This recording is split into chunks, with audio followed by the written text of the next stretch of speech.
नमस्कार, मैं हूँ अलका जोशी। माँ का मौन व्रत इस आशय की इस शीर्षक की कविता यहाँ पर पेश कर रही हूँ। माँ जब दुखी होती है, निराश होती है, उदास होती है तो खामोश हो जाती है, मौन रहती है और उसका दुख दर्द वो अपने मौन में ही शामिल कर देती है। इस आशय की कविता यहाँ पर पेश करती हूँ। शीर्षक माँ का मौन व्रत। जिस माँ ने स्वर देकर हमको पहला माँ कहलवाया था, जिस माँ ने अंगुली पकड़ पकड़ संसार हमें दिखलाया था, आज उसी की वाणी पर ही पहरे अपने ही लगवाते हैं।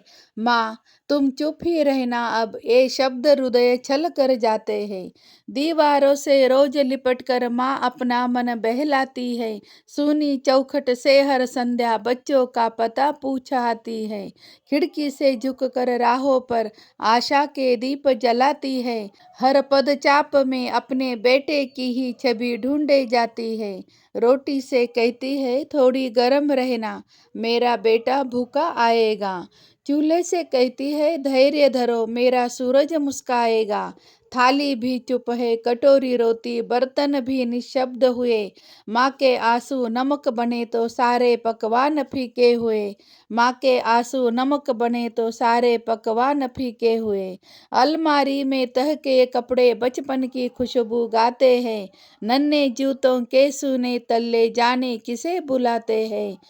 तकिया हर रात भिगो देता माँ के मौन विलापों से, चांद खड़ा है खिड़की पर भी भीगे हुए संतापों से। चांद खड़ा है खिड़की पर भी भीगे हुए संतापों से।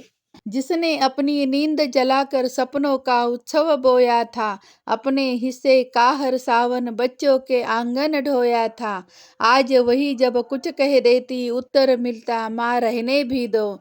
ममता जैसे अपराध हुई माँ, अब तुम कुछ मत कहो।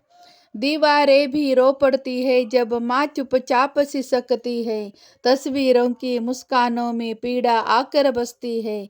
घड़ी सुनाती बीते वर्षों की अनगिन मीठी कथाएं, माँ की सुनी पलकों पर फिर स्मृतियों की बदली छाए। जिस दिन माँ का मौन समझकर बेटा उसका हाथ थामेगा, उस दिन ईश्वर भी धरती पर आकर आंसू स्वयं पोंछेगा। माँ की चुप्पी हार नहीं है, ममता का बहता गहरा सागर है। जिसने उसको पढ़ना सीख लिया, वही जग में धन्य अमर है, वही जग में धन्य अमर है।